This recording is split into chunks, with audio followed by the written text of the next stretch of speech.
going on, y'all? Welcome back to my channel, or welcome if you are new. I'm Imani, and in today's video we're going to be talking about some of my favorite habits that I've implemented into my life to improve my productivity as a working from home full-time entrepreneur. That is a long title. Oh my god. I do own a full service creative agency and I work from home, obviously, like I just said.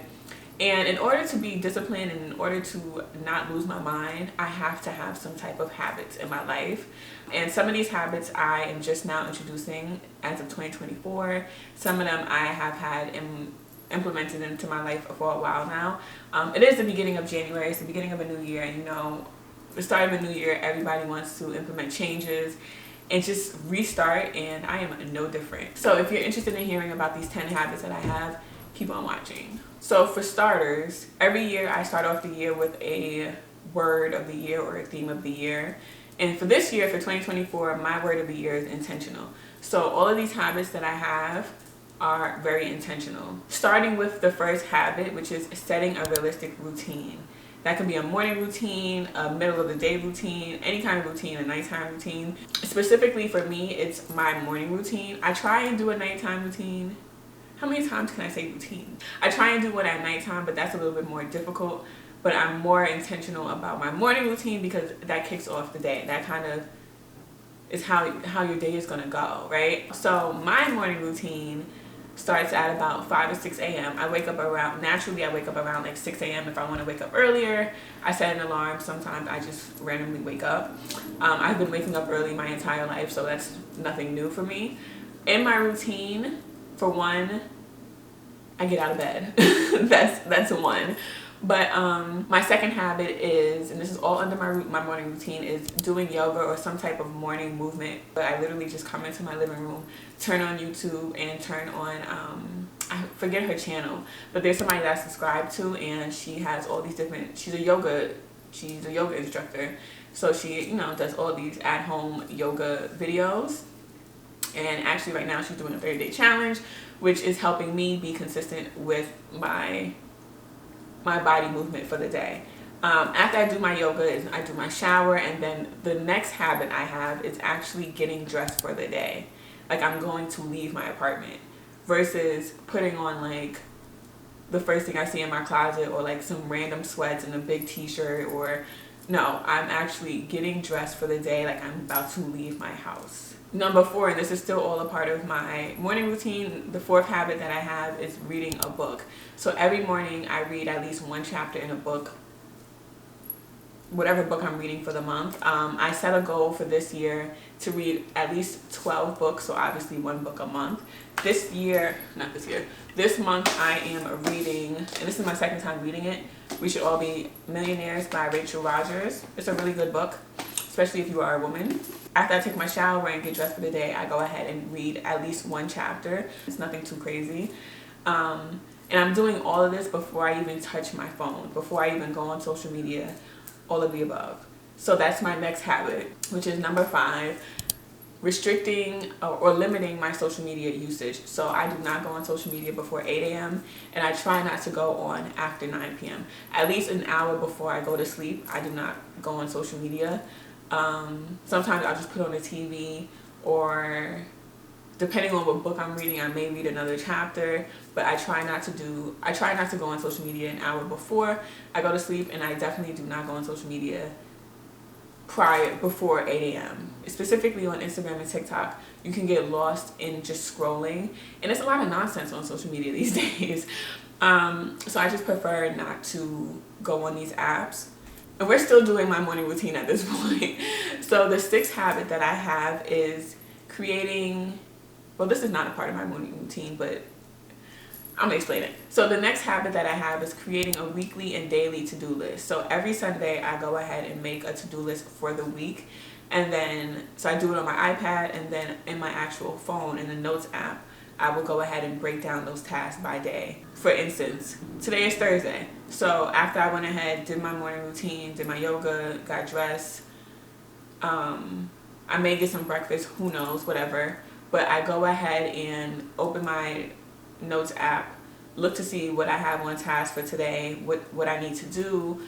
And then I also make sure that when it's broken down by day, I go ahead and make sure that I have the time stamp next to it. So yoga 6 a.m., reading 7 a.m. And then breakfast, I even put breakfast on there, breakfast 8 a.m. Social media time, all that type of stuff. That helps me block out my day so I know what I need to do. Sometimes I won't put the times depending on how busy my day is, but having a daily to-do list and a weekly to-do list, I can't live without it. I don't know how people do not do to-do lists.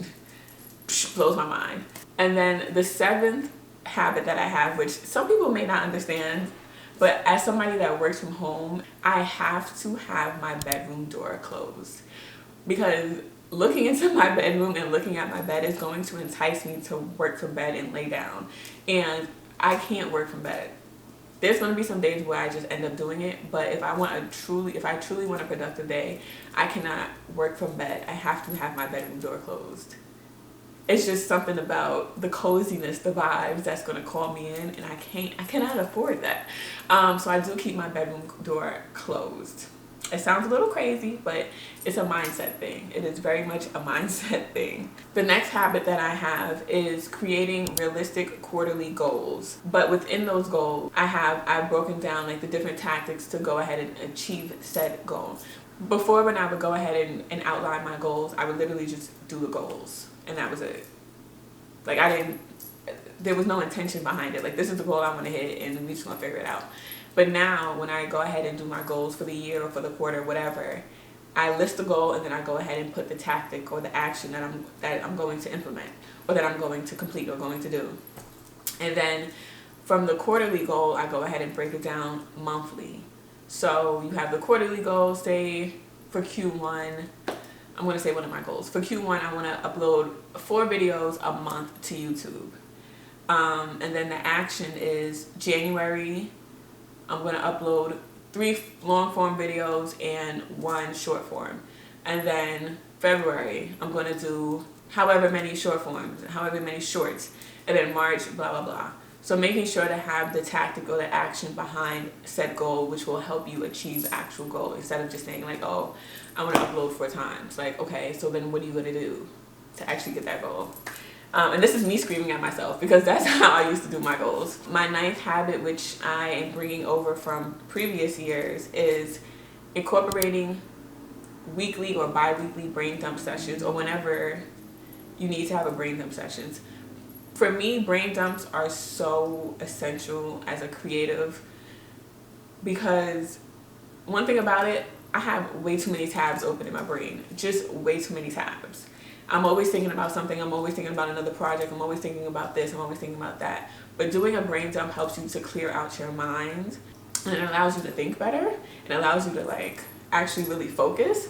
So I love a good brain dump session, whether it's in the middle of the night or whenever it is. I literally just will open my computer or open my iPad, start a new Google Doc, and get to typing. For me, there's no true structure of a brain dump. It's just getting my thoughts out of my head, and then allowing for more ideas to pop up. But as a creative, doing brain dumps is very important. And then my last habit that I am still learning, but my last habit is giving myself grace. Because at the end of the day, for one, you can't accomplish everything all in one day. You can't accomplish everything all in 1 week.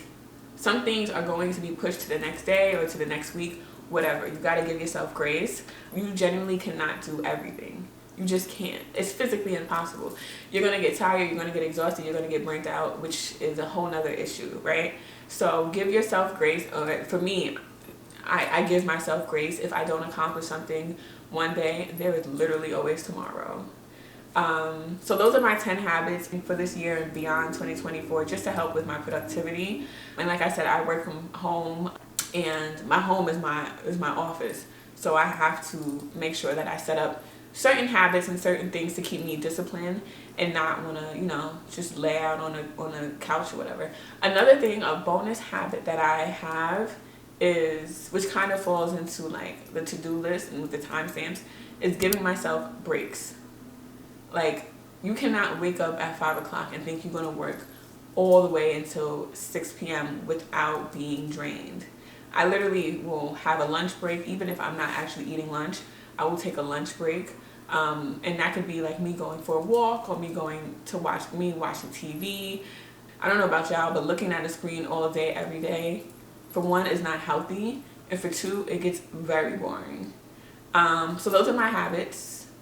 Let me know down below if you use any of these habits, or if you have incorporated any of these habits, or what some of your favorite habits are too. How many times am I going to say habit? Let me know down below what you do to make sure that you stay productive. And that's it for today's video. Thank you for watching. As always, you can catch me on all social media platforms at ItsImaniMurray, and I will see you in the next video.